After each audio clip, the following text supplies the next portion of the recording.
마태복음 7장 21절에서 29절 말씀입니다. 마태복음 7장 21절에서 29절 제가 먼저 읽고 교독하겠습니다.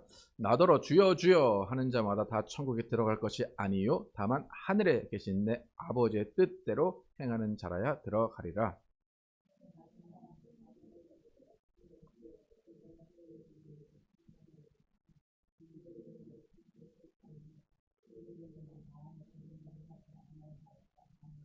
그때 내가 그들에게 밝히 말하되 내가 너희를 도무지 알지 못하니 불법을 행하는 자들아 내게서 떠나가라 하리라.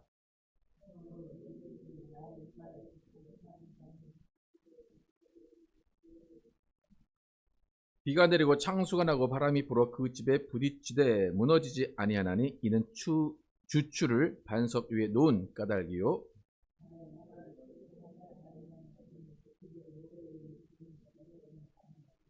비가 내리고 창수가 나고 바람이 불어 그 집에 부딪힘에 무너져 그 무너짐이 심하니라. 함께 읽겠습니다. 이는 그 가르치시는 것이 권위 있는 자와 같고 그들의 서기관들과 같지 아니함일러라. 아멘. 들음과 행함이라는 제목으로 오늘 나누겠습니다. 지난주 예수님은 좁은 문으로 들어가라 라고 말씀하셨습니다. 그리고 거짓 선지자들은 그의 열매로 알라, 분별하라 말씀하셨습니다. 아름다운 열매라는 것은 귀신 쫓는 것도 아니고 능력을 행하는 것도 아니고 예언을 행하는 것도 아닙니다.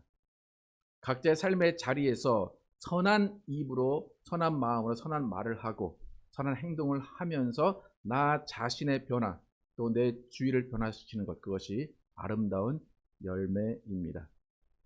그러니까 지난주에도 예수님이 거짓 선지자를 말씀하셨는데 오늘 본문에서도 선지자가 나옵니다. 근데 어떤 선지자냐면 선지자 노릇 하는 선지자입니다.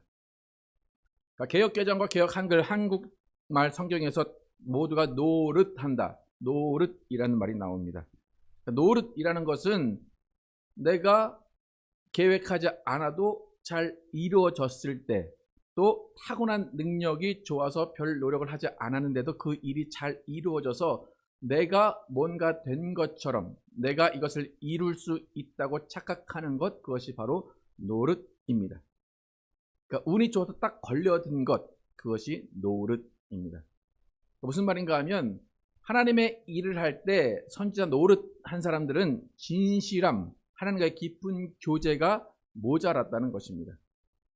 제가 이제 주중에 하는 사순절 기도회에서 수냄 여인에 대한 설교를 했습니다. 수냄 여인에 대해서 설교할 때 수냄 여인이 진실함이 없다, 하나님과의 깊은 교제가 없다라고 말씀드렸습니다. 수냄 여인은 엘리사가 그 집에 방문했을 때 그 여인에게 아들을 낳게 해줬습니다. 그래서 아들이 그 원래 바라지도 않았던 아들이 그 가정에 태어났습니다. 그러니까 엘리사의 기도 그리고 하나님의 은혜 가운데 아들을 수냄 여인이 가졌습니다. 당연히 하나님께 감사했습니다. 당연히 하나님의 사심을 경험했고 하나님의 은혜를 찬양했습니다. 하지만 수냄 여인의 아들이 죽음을 당했을 때 그 수냄 여인의 마음에서 진심이 드러납니다. 이 여인이 죽은 아들의 사건에서 어떻게 엘리야에게 반응을 했는지 현대인의 성경으로 쉽게 쓴 현대인의 성경으로 함께 읽어보겠습니다. 시작. 그러나 그 여자가 엘리사에게 말하였다. 내가 선생님께 아들을 갖게 해달라고 부탁하였습니까? 오히려 나를 놀리지 말라고 말씀드리지 않았습니까? 하나님의 은혜로 아들을 받았고 찬양했고 기뻐했고 그 아들을 잘 키웠는데 아들이 죽음을 당하는 그 상황 가운데 엘리사에게 내가 언제 아들 달라고 했습니까? 내가 그 당시에 나 놀리지 말라고 했지 않았습니까? 그러니까 그런 일이 당신이 나에게 아들을 안 줬으면 이런 슬픔이 없을 거 아닙니까? 라고 마음의 슬픔은 이해하지만 엘리사에게 이렇게 항변을 합니다. 그러니까 무슨 말이냐면 이적을 경험했습니다. 하나님을 만났습니다. 하나님을 찬양했습니다. 그러나 하나님과의 진실한 관계 속에서 하나님을 전적으로 신뢰하고 하나님이 주시는 분이시고 가져가시는 분이심을 인정하지 않았다는 것입니다. 그러니까 자세히 말해서 하나님께 복종하고 순종하는 절대적인 하나님을 신뢰하는 믿음이 없었다는 겁니다. 그러니까 선지자 노릇도 마찬가지입니다. 선지자 노릇. 그럼 대부분 은사는 달라고 기도해서 얻어지는 것보다 나도 모르는 사이에 얻어지는 은사가 많습니다.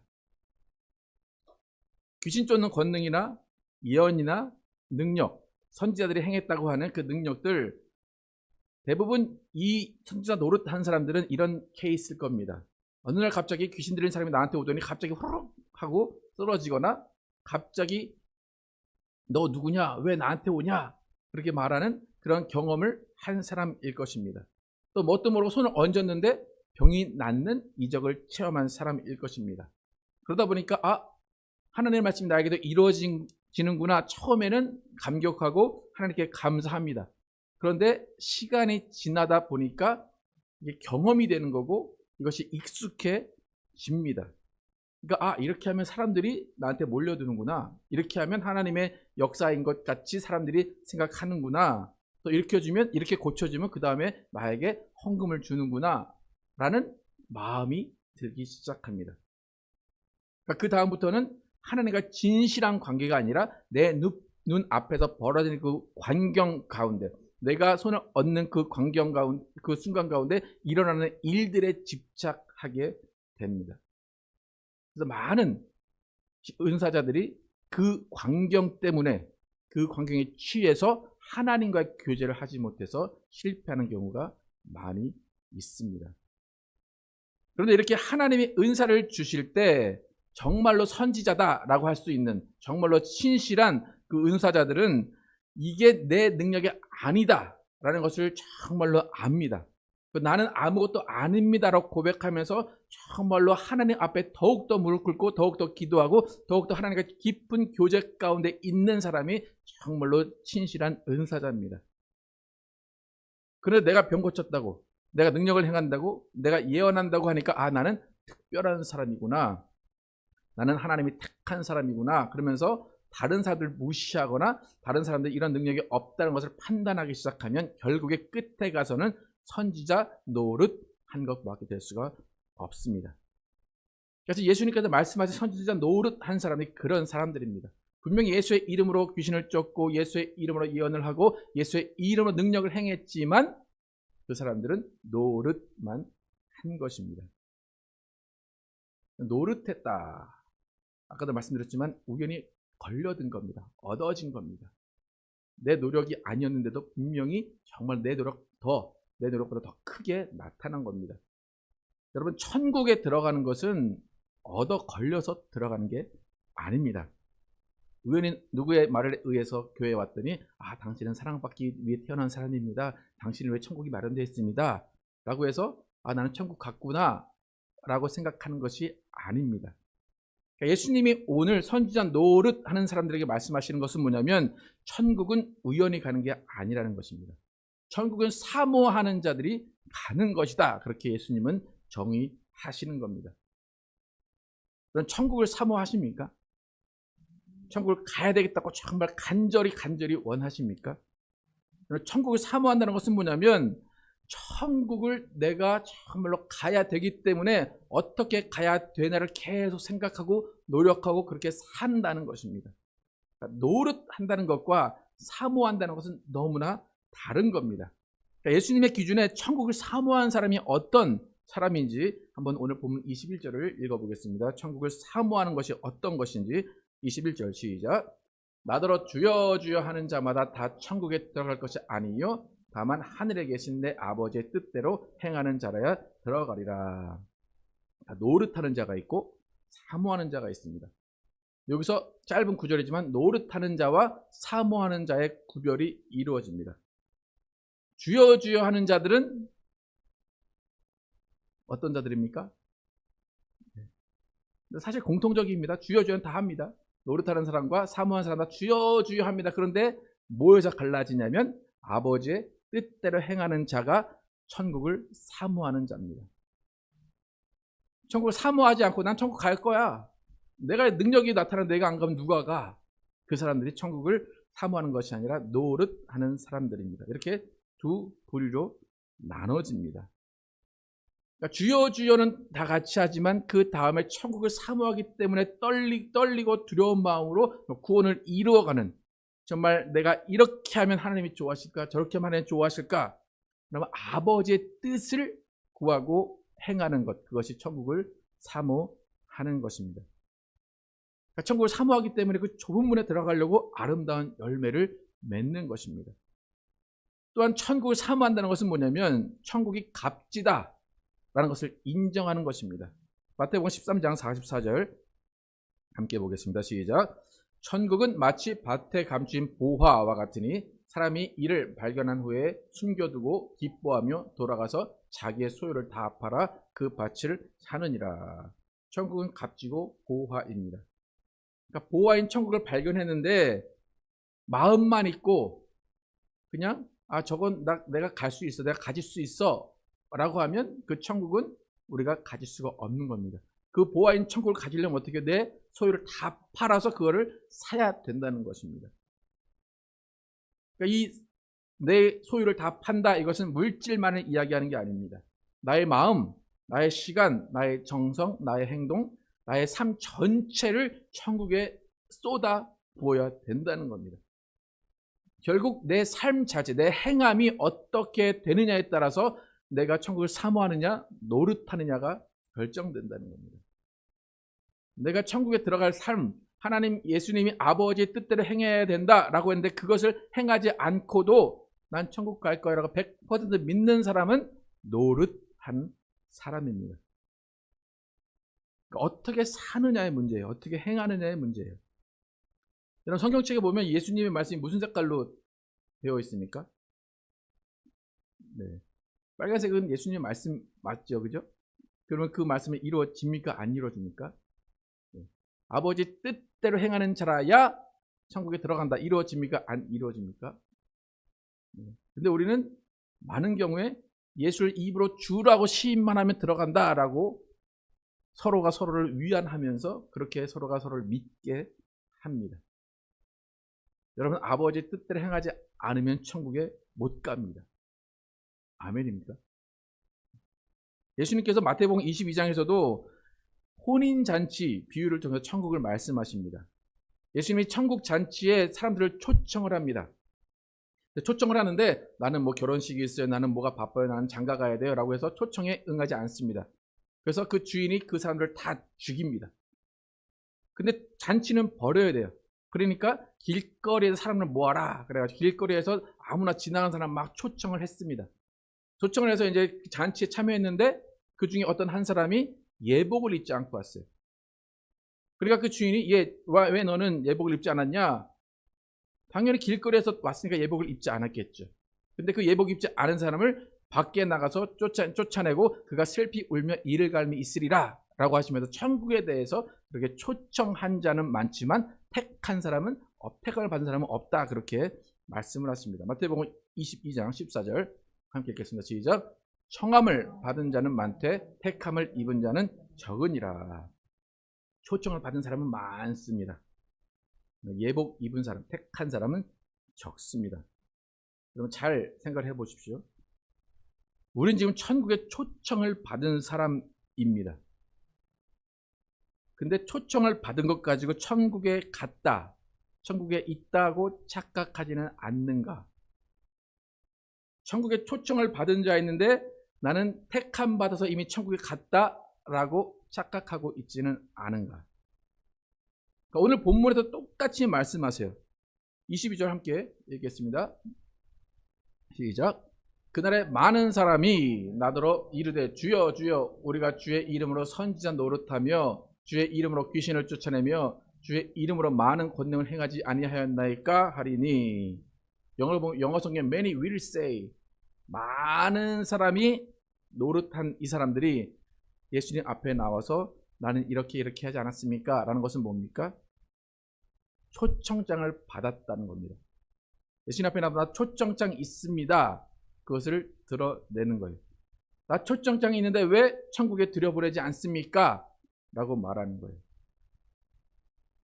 여러분 축구 좋아하시는지 모르겠는데 축구 좋아하시는 분들은 요즘에 바뀐 룰이 뭐냐면 VAR이라고 해서 비디오 어시스턴트 레프리라고 해서 어떤 페널티킥 상황 가운데 심판이 페널티킥을 딱 줬어요.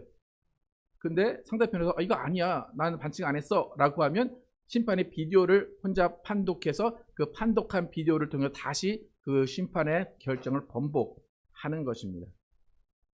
여러분, 만약에 천국에도 VAR이 있다면 이 선지자 노릇한 사람들은 뭐라고 할까? 예수님 다시 돌려보세요. 내가 능력을 행했고 내가 귀신을 쫓아냈고 내가 예언하지 않았습니까? 보세요. 근데 그것은 불법이었다는 것입니다.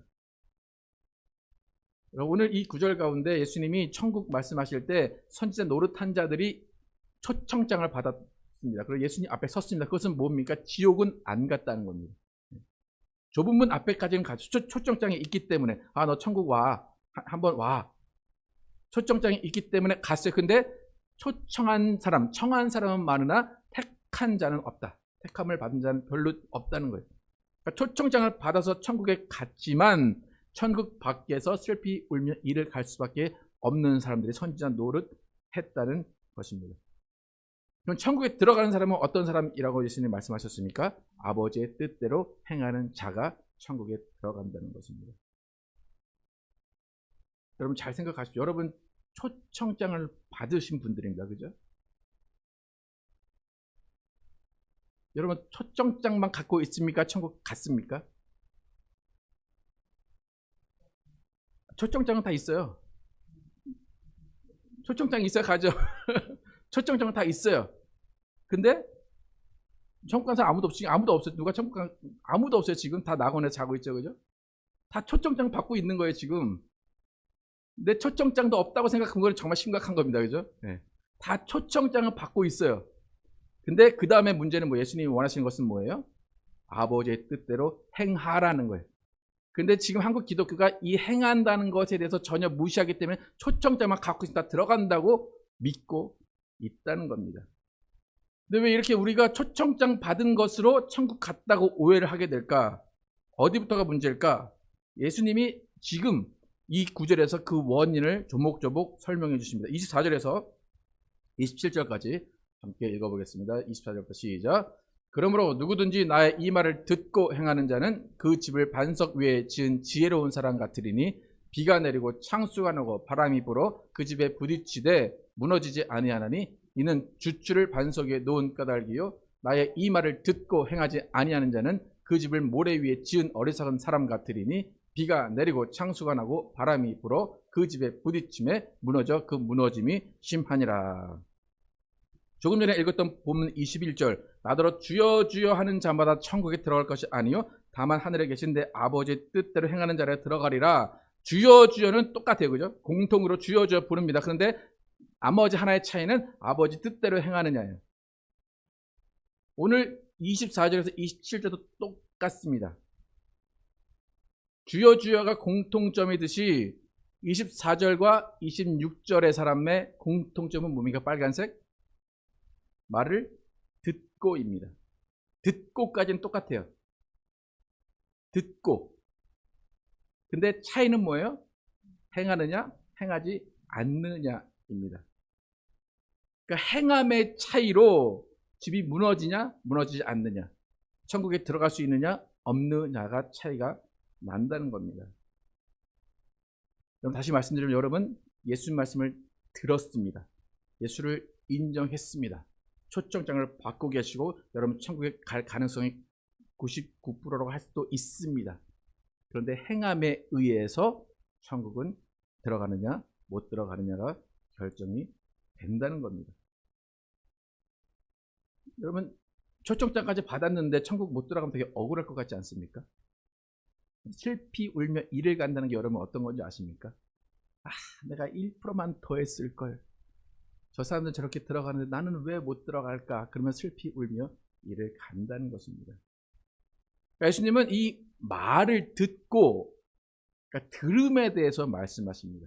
이 말을 들어서 행해야 된다. 들음에 대해서 말씀하세요. 여러분 믿음은 어떻게 생깁니까? 어떻게 하셨어요? 믿음은 들음에서 납니다. 로마서 10장 17절 시작. 그러므로 믿음은 들음에서 나며 들음은 그리스도의 말씀으로 말미암았느니라. 믿음은 들음에서 어떤 걸 듣는 거예요? 그리스도의 말씀을 들으면 믿음이 생깁니다. 믿음이 생기면 하나님을 더 알고 하나님을 만납니다. 그러니까 우리가 예수님 말씀을 들을 때는 다 이미 천국에 들어가 있는 것 같아요. 다 행할 것 같아요. 서로 사랑해야지. 내 소유를 다 팔아서 천국을 소유해야지. 말씀을 들을 때는 다 천국인 것 같아요. 그러니까 우리의 문제는 예수님 말씀을 너무 많이 들었어요. 너무 많이 들어서 내가 믿음이 있는데 그 믿음으로 아멘 아멘하고 주여 주여하고 찬양하고 정말 내가 감격한 그것으로 행함을 다 했다고 착각을 하는 것입니다. 그런데 예수님이 말씀하시는 것은 그 들음으로 생긴 믿음이 아니라 아버지의 뜻대로 행하는 믿음이 있어야 천국에 들어간다. 좁은 문을 통과한다는 거예요. 야고보서 2장 17절 18절 읽겠습니다. 시작. 이와 같이 행함이 없는 믿음은 다 그 자체가 죽은 것이라 혹이 가로되 너는 믿음이 있고 나는 행함이 있으니 행함이 없는 내 믿음을 내게 보이라. 나는 행함으로 내 믿음을 내게 보이리라. 듣긴 해서 믿음은 생겼어요. 근데 행함이 없는 믿음은 죽은 거예요. 그러니까 그 믿음은 없는 거나 마찬가지입니다. 예수님도 동일한 생각이세요. 주여 주여 하는 믿음은 생겼어요. 근데 아버지 뜻대로 행하지 않는 자는 모래 위에 집을 지은 사람과 같이 믿음이 죽었다고 보십니다. 그러니까 모래 위에 지었다는 것은 노력하지 않는다는 거예요. 고민하지 않는다는 거예요.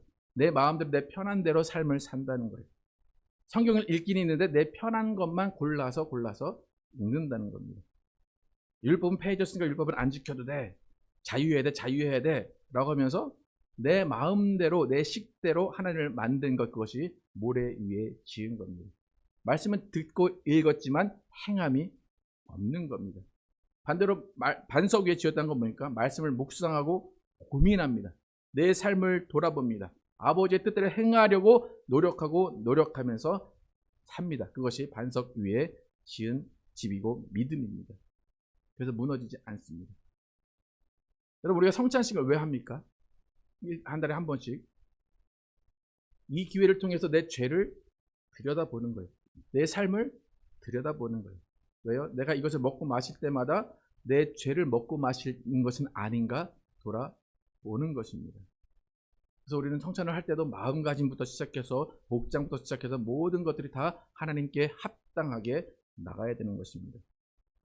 자유로운 거 좋아요, 그죠? 자유로운 거 좋지만 아버지의 뜻대로 행함이 먼저 있어야 됩니다. 여러분, 우리는 좁은 문을 지나서 천국을 가야 됩니다.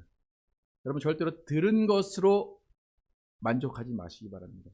들어서 지식으로 만족하지 마시기 바랍니다. 행함으로 구별되어야 천국에 갈 수 있습니다. 그래서 우리에게는 희망이 있는 것은 들음으로 생기는 믿음만 있어도 당연히 지옥행은 면한다는 것입니다. 하지만 천국 문 안에 들어가는 것은 아버지의 뜻대로 예수님이 강화하신 율법, 예수님의 말씀을 행하는 자라야 들어간다는 것입니다. 여러분 좀 믿어주시기 바랍니다. 제발 좀. 초청장을 다 가지고 계시다니까요. 여러분, 우리 좁은 문 통과해서 만나야지. 좁은 문 밖에서 제가 글을 쓰다가 설교 쓰다가 생각 든 게 뭐냐면 제 초청장은 금색깔 초청장일 것 같아요. 근데 금색깔을 딱 들고 문 앞에서 딱 이러고 있으면 그게 무슨 의미입니까? 네? 정말 종이 조각이라도 초청장 들고 안으로 들어간 사람이 낫지. 유튜브 하면 금 이렇게 배지나 이렇게 주잖아요. 그거 들고 있으면 뭐합니까? 여러분, 초청장 있으면 행하시기 바랍니다. 행함은 거의 거창한 거 아니잖아요. 예수님 뭐라고 말씀하셨어요? 하나님을 사랑하고 내 이웃을 내 몸과 사랑, 그 두 가지잖아요. 그러니까 남을 위해 사는 그 삶이 하나님이 원하시는 삶입니다. 여러분, 들은 말씀을 행함으로 반석에 집을 지으십시오. 주여 주여 부르는 것이 아니라 아버지의 뜻대로 행하십시오. 그래서 천국에 들어가는 믿음은 행함이 있는 흠 없는 경건한 믿음을 기억하시고 나를 거룩하게 하고 이웃을 돌아보고 하나님 아버지의 뜻을 헤아리면서 실천함으로 천국에 들어가시는 여러분과 제가 되기를 예수의 이름으로 축복합니다.